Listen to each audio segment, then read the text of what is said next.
So this is our volumetric flask that we're going to be using close up. If you can see, and I'm trying to do this and watch at the same time, this is a ground glass top, and the flask also has ground glass. So when you put it in there and you give it a nice little spin, it locks in nicely. If you can see right here, if I'm going to cover it, you see that tiny little line right here? It looks better in person. That's the line that you would bring it up when you're doing your dilution. And the meniscus would come up and you would put the bottom of the meniscus, oh, there it is, the bottom of the meniscus right on top of that line. So in order to prep our sample, this here is our analytical balance, and it has this glove box. Remember when we talked about not being on a lab bench top when you're weighing, that still all holds true. But unlike the pan balance where you could have motion and the change in the air current, with this glove box it will help protect that. So I have a nice little piece of weight paper on there already folded. The balance is tiered. I have copper 2 sulfate here, and I am going to be doing, just for demonstration's sake, I am going to be doing more concentrated. So I'm going to carefully, with my microscopula, put it over here because I don't want to make a big mess. And I'm going to maybe try for my, if I needed maybe a 0.5. So now that I get up to a value that's pretty close, I don't have to be exact. I'm going to close that. I'm going to step back and just wait for the balance to pretty much stop moving and tell me when it's ready. And this is where I would be writing it down on my lab paper. So I would be at 0.4912. This is just an example for you. You don't have to take that value down. I'm just going to do it as just a prep. So I would have my volumetric glassware. This is all nice and clean and dry, which is exactly what I want. I take my folded paper out very carefully.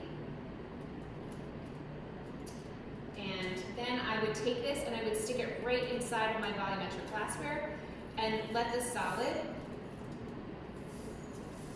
fall down in very carefully.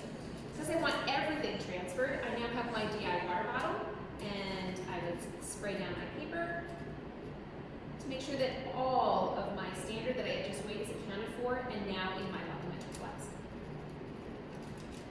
And now that everything's done, that is disposable. So now I have my solid inside my volumetric glassware. I'm going to wipe down the sides with my DI water. Remember, anytime we make a solution, we use DI water for the solvent, not tap water. So with this, I can just shake it until it's dissolved. It does take a little bit of time. Copper 2 sulfate is readily dissolvable in water.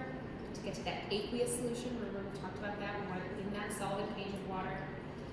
Since I have quite a bit of solid in here, I might need more water. So as long as I don't go over the top of that dilution line, I'm good to add more water, right? Think about, again, that chocolate milk example, right? If you put too much of the Hershey syrup and it sits in the bottom of the cup, you need to add more water because it can become super saturated, and nothing else will go into that solution. So now that I have it completely dissolved, I will start my final dilution. So with my DI water bottle, I'm going to start here and I'm going to bring it almost up to volume. I've been using DI water bottles for quite some time. If you were in the lab and you were comfortable with it, you could always use an eyedropper. Make sure it's clean, make sure the beaker that you put it in is clean, and then fill it with an eyedropper. I'm going to use my DI water bottle and bring it up to volume. The meniscus is going to sit right on the very top of that line in order for me to get my perfect dilution. So now, this isn't as dark quite as I wanted it to, but if I bring it up to you, you can see that it is a little bit lighter up here in the neck than it is down here, because it's more concentrated down here because I really haven't mixed it.